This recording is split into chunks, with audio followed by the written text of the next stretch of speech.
Okay. All right.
Good morning, everyone.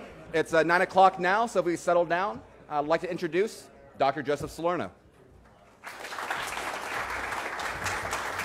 Thank you.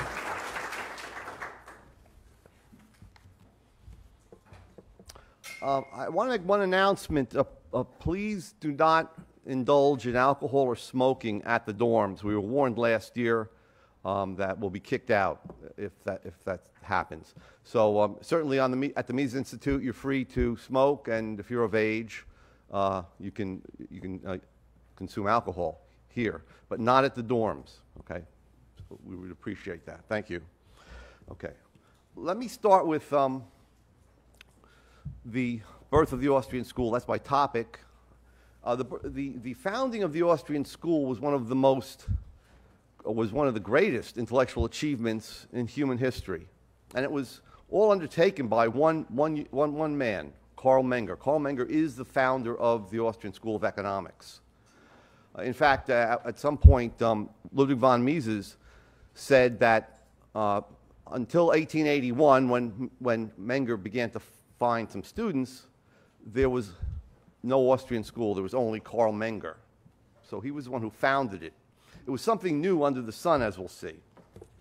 So let me start just by directing your attention to the Marginalist Revolution. Okay, the Marginalist Revolution was also a very, very interesting development because it was sort of the founding or the invention or discovery rather of the law of marginal utility, and it was done independently, okay, by three different economists who were working independently of one another and who lived in different areas. So we had Karl Menger from Austria, William Stanley Jevons, who was British, and Leon Walras, who was a Swiss French. And Menger and Jevons wrote their books in 1871, and Walras, who was at the time not familiar with their books, or so he said, published his book in 1874.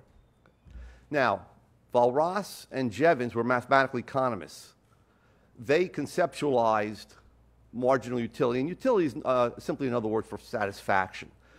They conceptualized utility, and we'll talk more about this, as quantities of satisfaction that could be added up, that could be compared between individuals. That was not Menger's approach. Okay? Karl Menger saw utility as the outcome of a judgment by human beings about how concrete goods, the bottle of water that I'm about to be drinking, the laptop that you have, how concrete units of goods were judged as more or less important by individual human beings. So utility was not a mathematical concept to Menger, and that's extremely important. There were different terms were used. Menger himself did not apply a term to the concept. Okay. His student Wieser came up with the word marginal utility, or the term marginal utility. The final utility was the term used by Jevons, and rarité was the term used by Walras. However, the term marginal utility did find its way into common use among economists and is the term that we use today. That's William Stanley Jevons, kind of a wise guy when he was younger, and then sort of a grandfatherly type as he got older. There's Leon Walras, kind of dark and diabolical. But then again, he turns into a grandfather, too. I don't. There's Menger, distinguished when he was younger, distinguished when he was older. Oh, that's a modern economist. But you could say the same thing about him as you did about Menger. I can't believe I wore goggles when I was that age.